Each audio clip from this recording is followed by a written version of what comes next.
And take a pause.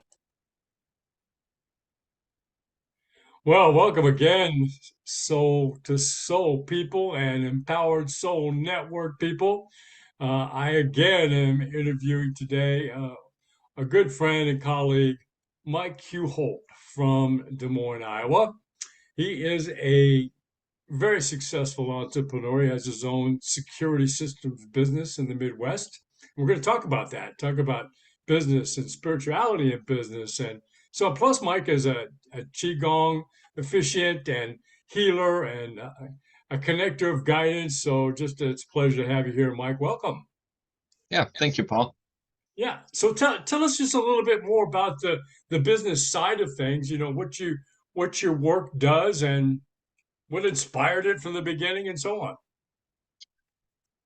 Yeah, that's an interesting question. It was what inspired it from the beginning. The We do our company currently does commercial alarm contracting. So we install security systems, fire alarm systems, camera systems, access control for commercial businesses primarily. We do some residential work, but primarily it's all commercial work. Um, that's not where we started. Literally where we started was a product called Butler in a Box. And it was one of the very first voice actuated home control systems. And you would actually talk to it and you would say, Alfred, and it would respond, yes, master. And say, living room lights on. And it would say, okay. And it would turn the lights on. And that's what actually started our company. And then we progressed from there through into doing security systems for houses and custom homes, and we had a lighting showroom for a number of years, along with the security company. And my wife then, Sandy, had ran the lighting showroom. And actually, Sandy just passed away in October of this last year, so rather recently. But she was my business partner, and then we back in 2013. Well, the housing market had changed after the housing crash in 2008, and in 2012 we closed the lighting showroom, and then just focused totally on security and just focused totally on the commercial side. And that's how we got here. What inspired it was the desire. I actually was, prior to that, not a mechanic, but I was specialized in electronics. So my desire was to get out of the automotive field, and where could I place my same knowledge and just transfer, where were my skills transferable, and how could I move those into something into a different industry. And that's how I got to this industry. And then, as they say, after 30 some years, it's that's how we get there. So the I don't know, as far as the commercial, it's an interesting business that we have. The security industry is, well, I suppose really all contracting industries. I mean, it's contracting industry, so all contracting industries tend to be stressful, or can be stressful. Security industry is I don't know whether it's any more stressful, but it's stressful from the standpoint that we're trying to help people protect their properties, and fire alarm systems. We have a lot of life safety issues, and we have to do it properly, to otherwise people don't make it out in a fire, and that's not what you want. You want to be able to do that. And so there's in that industry, you have to have a lot of integrity. And as many people know, in industry or in any kind of business, integrity is not necessarily black and white. And sometimes there's a lot of gray areas. And some of those gray areas are real questions as to, well, if I do this, then I affect this person, and if I don't do this, then I affect a different person.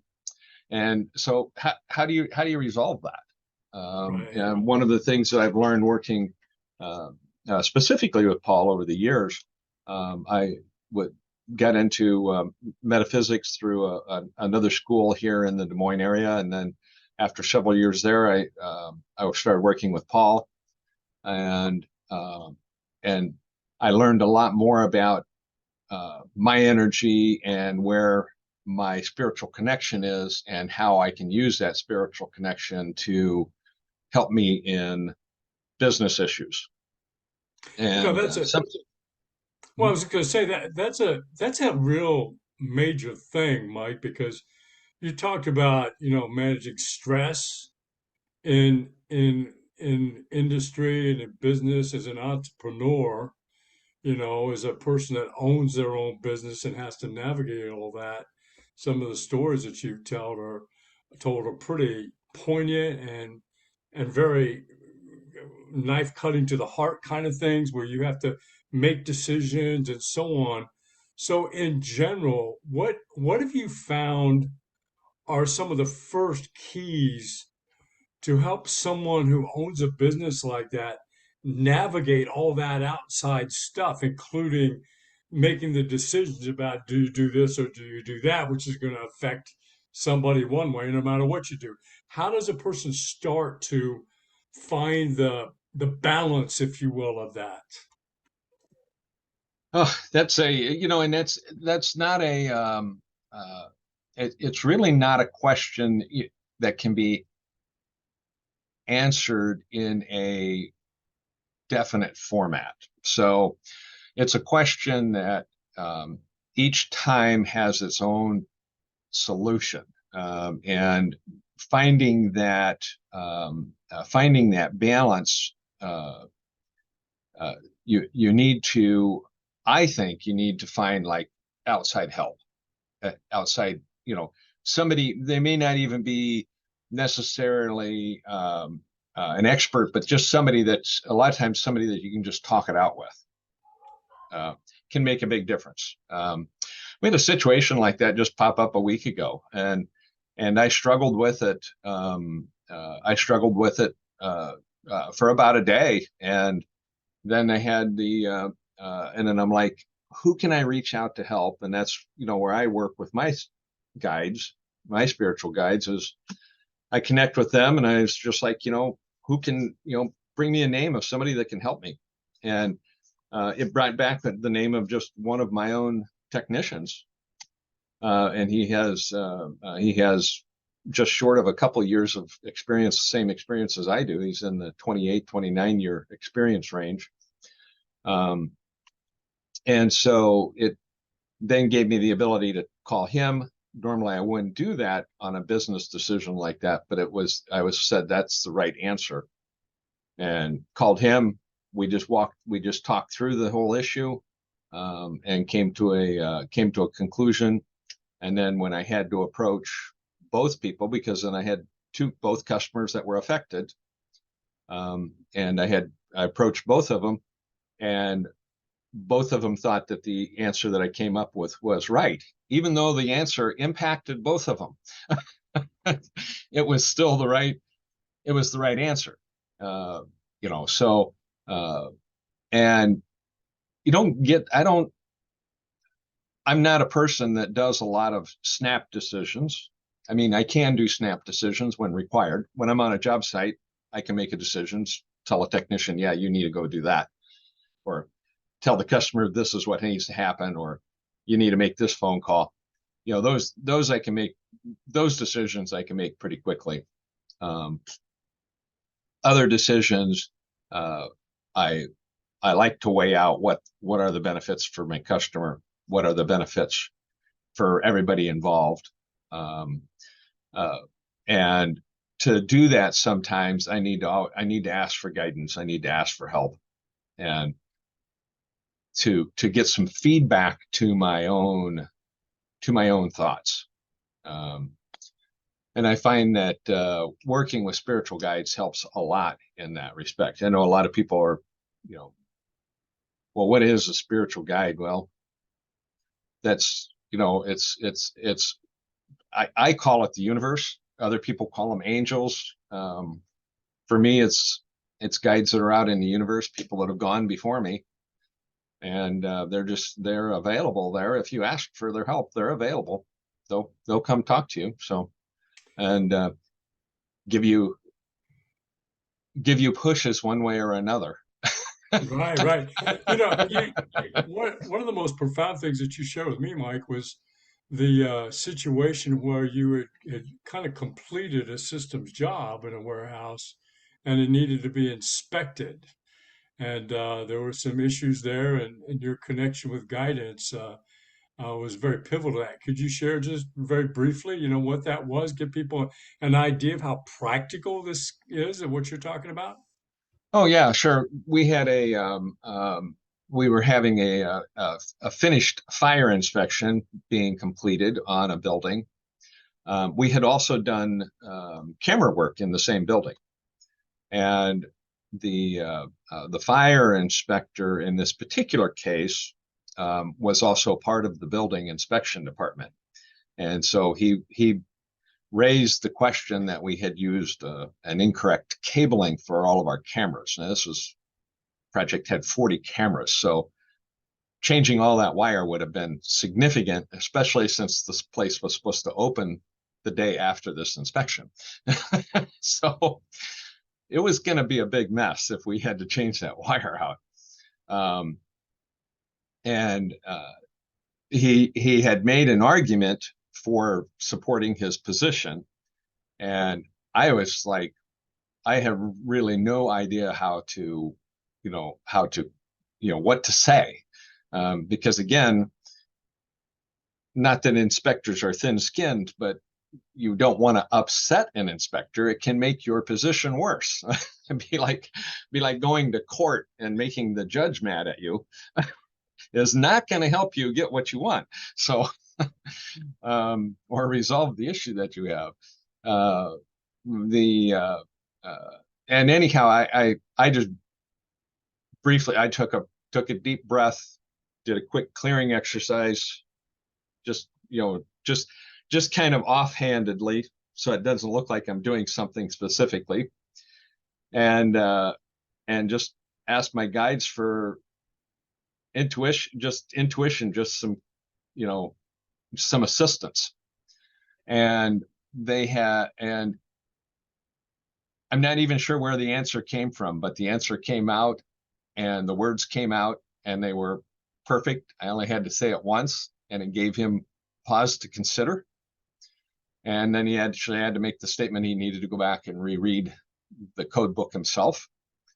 And we got a phone call later in the day that our product was just fine and that we had the proper application for it. So, um, uh, and that's a practical application. I mean, I can give you. There's another funny application. So you might notice I have a Mazda racing shirt on. I love Miatas, and have a iAutocross, which is parking lot closed solo racing, closed circuit racing. And I just came from an event here earlier this afternoon. So, but I was when I was early in that in my autocrossing career, so to speak, if you call it a career, hobby. And I had this one corner that was just driving me crazy. I just could not, get it figured out, right? And it was a big corner, and so by getting it wrong, it just cost you a whole lot of time. And finally, I just before I headed out on one of the runs, I cleared my energy and I just asked. I said, "Hey, any help you can give me, I would greatly appreciate it." And as I came up to that corner, inside the middle of the corner are the corner workers, and they have the flags and fire extinguishers and extra cones for when you knock down cones, and they fill this whole corner, right? And so I'm coming up to the corner and I hear somebody yelling, in closer, closer, tighter, tighter. Now keep the throttle steady, keep it there, hold it, hold it, hold it right there. You nailed it. and this is yelling at me, and I've got cars running at full throttle and got a helmet on, and so there's not, there's, it's, and I didn't realize until afterwards. I thought it was somebody in that corner group yelling at me. I didn't realize that I wouldn't have heard anything they would have said. And so it was one of my guides literally telling me, just, this is what you got to do. So That there's worked a out. It was my best run of the day. there's a tremendous value then in no matter what someone is endeavoring to do in the physical world, of realizing that the spiritual world can interact with it and help it. If I'm reading what you're saying, is that your big takeaway from all those experiences? And how can somebody start to even begin to have those kinds of experiences, Mike? Well, even if they're not doing any kind of particular method, or they're just Mhm. seeing this interview and they're a practical business person, but they want to start engaging that somehow, could be a first step or two for them? For me, if I was advising somebody, or saying a kind of a first step, would maybe be some basic meditation for 2 or 3 minutes. I mean, not, you hear about meditators that meditate for 4 or 5 hours, and it's no, it's you know, and then I have another meditator that says, anytime after 5 minutes you'll start thinking about other things anyhow, so just give it up. So it says it falls somewhere in between the middle there is where meditation falls. But one definition I heard of meditation was, offer meditation is when you offer a prayer. In other words, ask for advice, set an intention, set an affirmation, but it's offer a prayer, and meditation is the answer. And so it's giving yourself, be it 3 minutes or be it 3 seconds, giving yourself the pause, the break, to let outside help come in and help you. It doesn't take long. It can happen instantly. The time with that inspector, that couldn't have been, I couldn't have paused more than a couple of seconds before I had my answer. Yeah. So it's not a big deal, and I think that's where a lot of people maybe get hung up, is that they try to make it a big deal, and it's not. They're just waiting for you to ask. You just need to ask.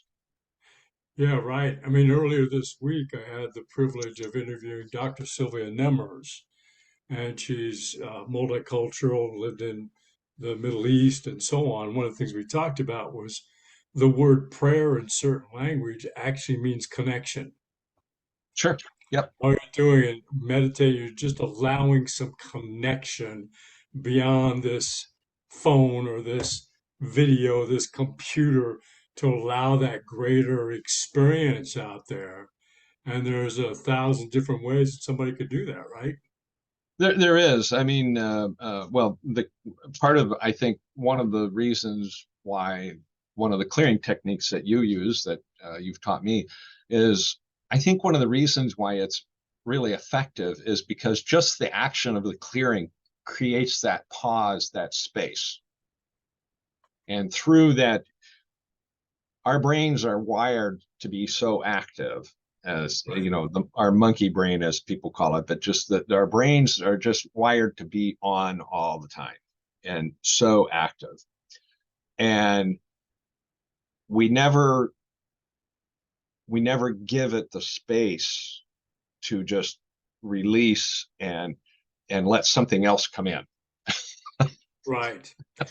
Mike, you mentioned earlier and how much you want to engage you to talk about it is fine, but Sandy passed on last fall. An amazing woman. She's just an incredible, very spiritual woman. You had mentioned that there was quite a good number of spiritually oriented experiences with her, and the connection of you and your family, and that that beyond the logic and rationale. And would you care to share anything about that whole transition for you and Steve and everybody? Um, I can try. Yeah. This whole, the whole, her whole passing has been uh, I would call it an area of growth for me, Hmm.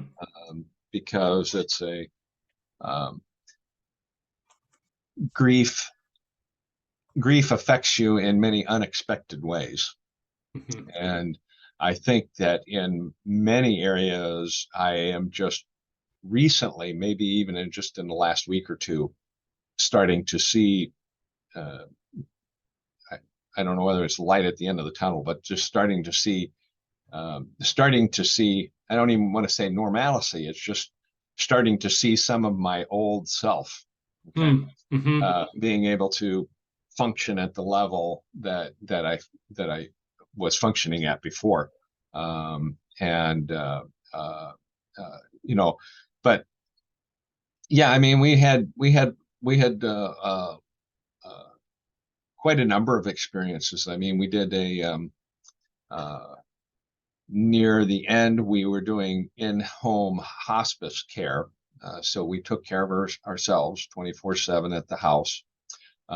We were extremely lucky, because I'm extremely grateful, because her brothers and sisters came back, and they're quite scattered. Texas, as far as Costa Rica. Um, um, my one son lives here in the area, and my other son lives in Oregon. So, but everyone was able to make it back, and everyone helped split up the time, and uh, uh, and then at one point, I think it was about just about um,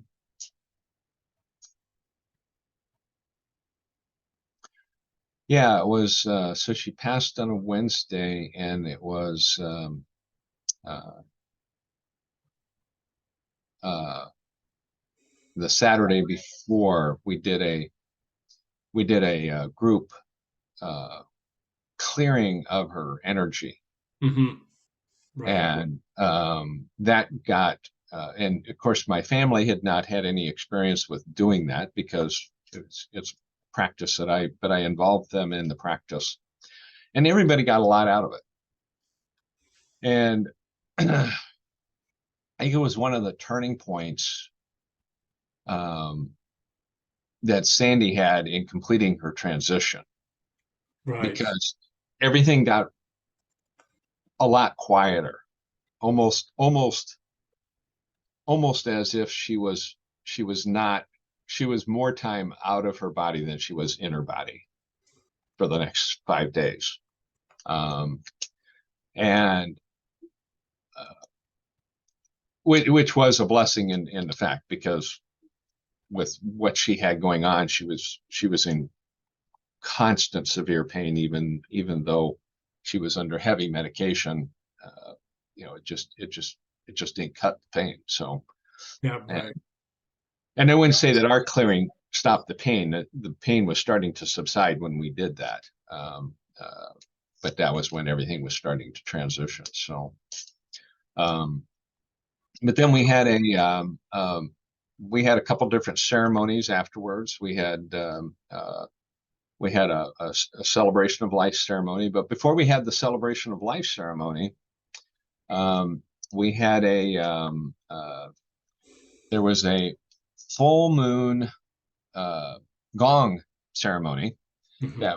that I suggested that my family attend, and they'd never been to one. They're out of the area. They had just didn't have experience of it, and everyone was on board. So we all went down, and you're laying on mats on the floor and listening to gong vibrations for 45 minutes, which are quite powerful.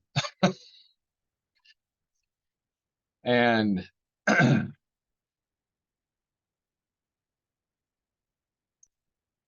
and it, hopefully I'll get through this, Paul.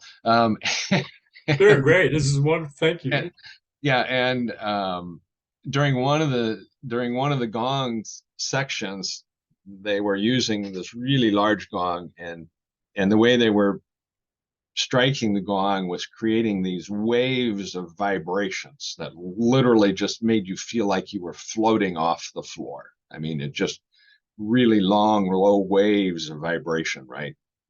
And then they would kind of crescendo up in pitch, they would grow these waves. And on one of these especially powerful waves, Hmm.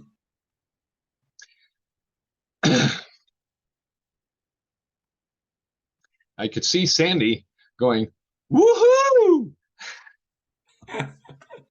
and just taking off. Beautiful, beautiful.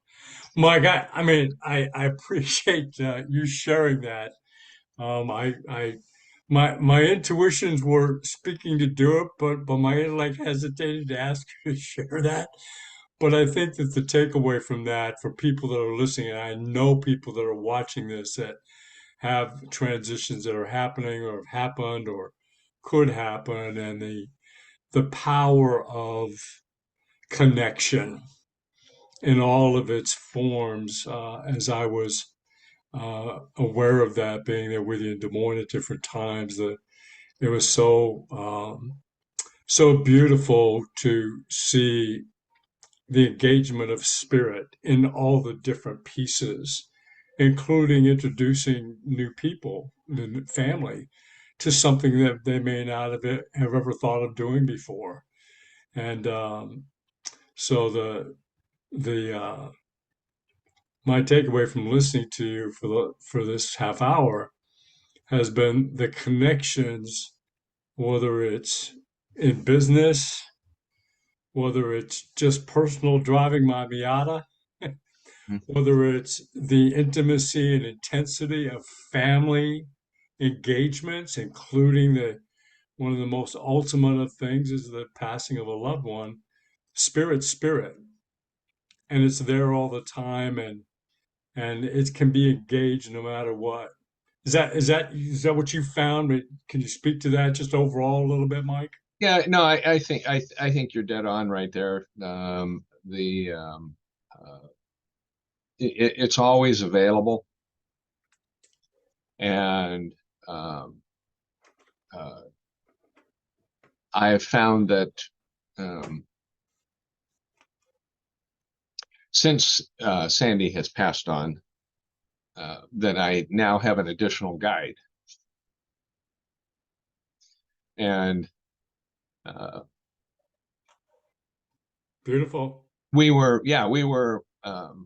uh, I we were pretty much uh, uh, soulmate lovers. So it Right. was at a different level, I think, than other connections I've ever had. I mean, we're fairly certain we probably had connections in the past, in past lives. So um, and so she gives me answers a lot of times.